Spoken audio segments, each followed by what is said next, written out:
I am going to be winging this video, so let's just see what happens.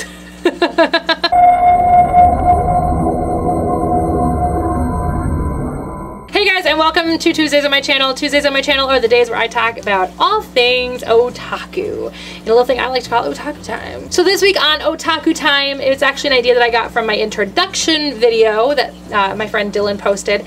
And that's just a video about Rumiko Takahashi. So let's just talk about Rumiko Takahashi.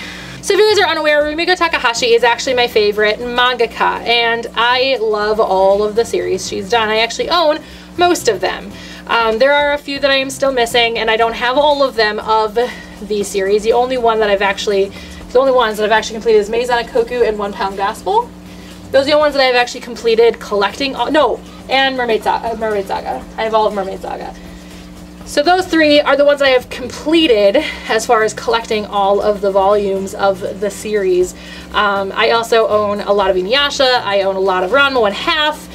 I own a lot of Rin-ne, which is her current one that she's doing. So I suppose, since I'm winging this video and figuring out what I'm going to do and talk about going forward, I figured maybe today would be a good day to talk about which ones I like and which ones...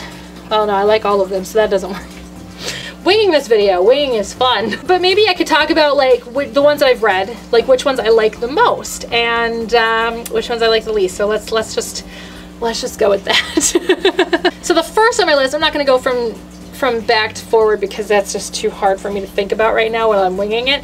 But my number one on my list is definitely Maison Koku. I love Maison Koku. If you guys are not aware of Maison Koku, is about a guy named Godai, and he lives in this apartment building filled with all kinds of weirdo people. And one of those people is his landlady right here, and she is the object of his affection, and he wants nothing more than to bed her, essentially. The whole series is about him just trying to get with her and all the pitfalls that they have throughout the course of their relationship. And it's a comedy, which Rumiko Takahashi is absolutely fantastic at, and it's a romance, which I am usually not a big fan of, but it's not like the sappy romance. The end gets kind of sappy, but it's not a super sappy romance. It's actually very adult and very just the way it is when you have an attraction towards somebody and you want to be with that person, and maybe that person wants to be with you too, but there are just some things that get in the way, and that's essentially what Maison Koku is about, and I love it. It's fantastic. And what I haven't read of the manga, I have watched of the anime. So I haven't read or seen the entirety, but as a whole I've seen and read all of it. So there's that. The anime is super out of print and I don't actually own it. So it was really hard for me to actually watch it, but I was able to figure it out. And it's a Vancouver dub, so those of you who know how much I love my Vancouver dubs, maybe I should do a video on my favorite dubbing places. But Vancouver dubs are my favorite place, or Vancouver is my favorite place to get dubs, and they don't get dubs very often anymore. But Bratzo plays our main character, Godai, and he does a fantastic job. But also, the entire cast does a great job. I mean, it's a very old dub, so it's not like a flawless dub. It's not like the dubs you get these days where they've kind of perfected the concept. It was still very early on. But yeah, so Maison Koku, if you guys haven't read it, it's fantastic. It's pretty much out of print everywhere you look, and it was really hard for me to get all 15 volumes. But I did it, and I love it. I'm very excited, and I want to read through all of it, just kind of blow through it and reread the stuff that I've read and read the stuff that I watched in the anime. Anyway. So Maison Koku. So my second favorite on the list is probably Ranma 1/2. I love Ranma. So Ranma, if you're not familiar with Ranma, it's like a full-on comedy. It's very episodic. There is some romance involved, a lot of romance involved, but mostly just really concocted love octagons, essentially, is what you're looking at when it comes to the love stories in this. It's like so-and-so loves so-and-so, but so-and-so loves so-and-so, and so-and-so loves that so-and-so. So it's just a very strange story and love story, but it's a hilarious concept. So you have Ranma and his dad going off to train in these Chinese, around these Chinese pools, and if you fall into said pool, you end up taking on the body of the thing that died in it. And so Ranma ends up falling into one that turns him into a girl. So he turns to male, female Ranma, and he has people falling in love with him whether he's a male or she's a female. So there's that love triangle, which is so messed up. Because the problem is that nobody knows that female Ranma is in fact female Ranma, and he's like a super straight dude. So when other dudes are like falling over themselves to be with her, he gets a little weirded out. It's such a good show. Well, manga, but the show is good too. His dad ends up taking on the body of a panda, and it's only when certain temperatures of water hit their male, female, panda, human, whatever. There's a pig, there's a cat, there's a duck. Moose is actually my favorite character.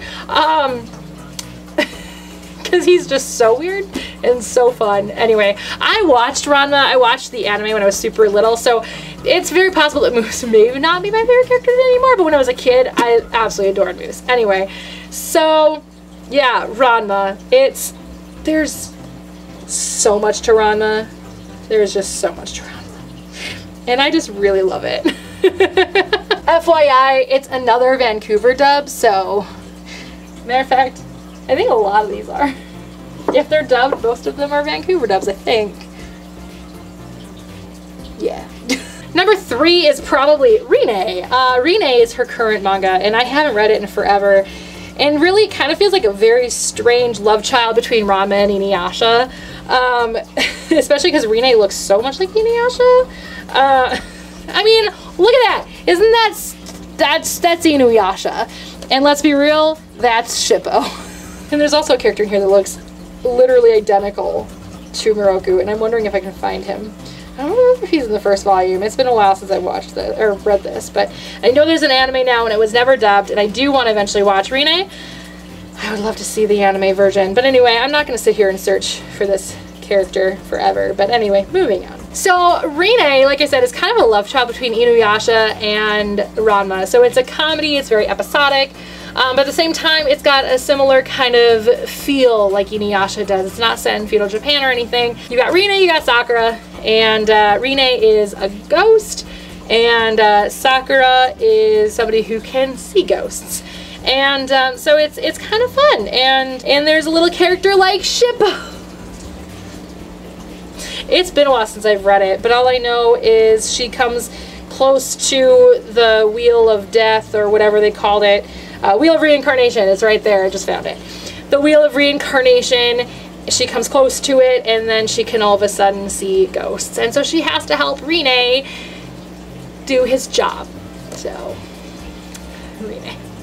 I can't do a proper thing for this because I haven't read it in a really long time. I just remember laughing my butt off every time I read it. It's such a good manga. So good. It's just good. Next on my list is a very short manga that she has created, and she doesn't usually create super short ones, but that is 1 Pound Gospel. And I feel very awkward for liking this one so much, but this was the first Rumiko Takahashi manga that I completed collecting, and the second one that I completed as far as knowing the whole story. I saw all of Inuyasha first. I haven't even seen all of Ranma or read all of Ranma. I know how it ends, but I've never actually finished Ranma yet, so I'm hoping to do that eventually. 1 Pound Gospel I don't think was ever turned into an anime. If it was, please correct me in the comments below because I would love to see it. I hope it's licensed. Probably not. So it's a love story between this boxer and this nun. Let that sink in for a minute. This is why I feel awkward for liking this manga, because I feel like I'm gonna go to hell. Our boxer friend here falls in love with this nun, and she has feelings for him. And so he basically spends the whole thing trying to be a boxer, but also try to get her to leave the nunhood and fall in love with him and marry him, and it's a very awkward manga. But it's so good. The love story itself is fantastic. And again, I'm not huge into love stories, but this one is, again, like I said about Maison Ikkoku, a little bit more grown up, a little less about, oh, does he like me? Kind of schoolgirl crap that I don't like, and more just based on, hey, I like you and you like me, let's try to figure this out and let's try to be together. But this roadblock just is what makes it so awkward to love, but I do love it. I do, in fact, really love it. Next one is Inuyasha.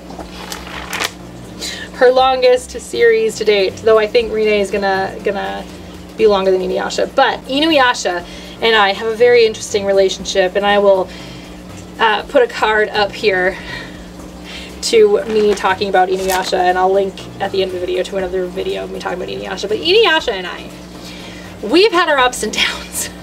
It's a great story, it's a solid story, but it's just too long. And because there isn't enough story to create the amount of volumes that it created and the amount of episodes it created for the anime, like I said, Inuyasha and I have had our ups and downs.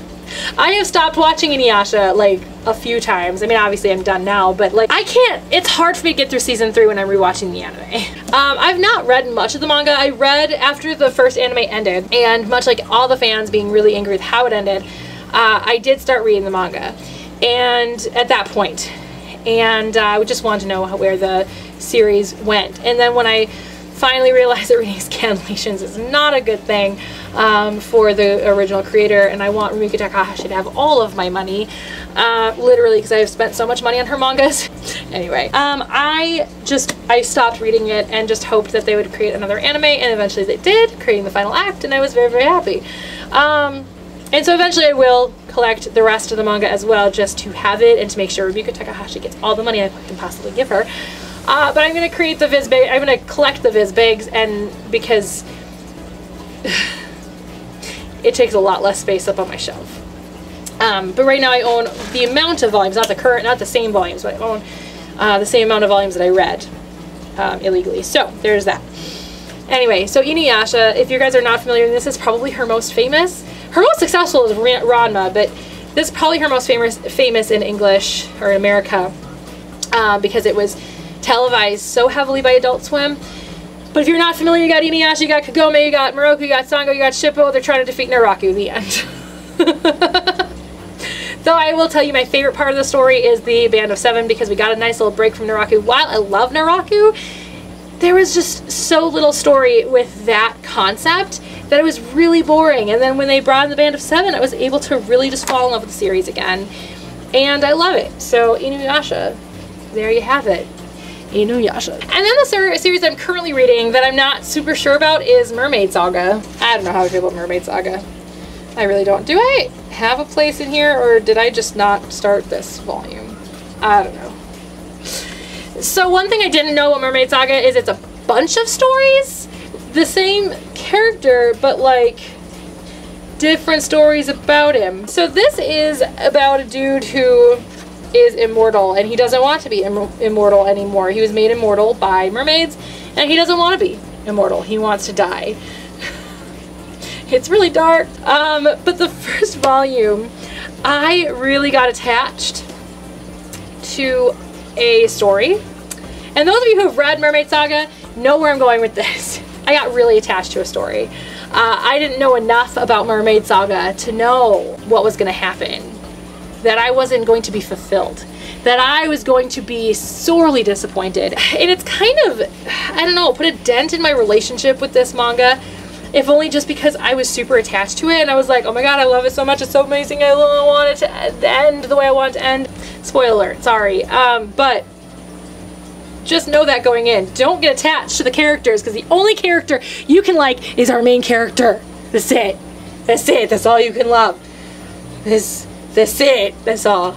That's it. I do like Mermaid Saga. I don't dislike Mermaid Saga, but I want very badly for it to have turned out differently already. And so it's just one of those series where I'm just like, I don't know. And I haven't read it since that happened, which is probably why there isn't a bookmark in volume 2, because I probably haven't started it. I thought I had. But this is a good one. I mean, Rumiko Takahashi really has never made a bad series in my opinion.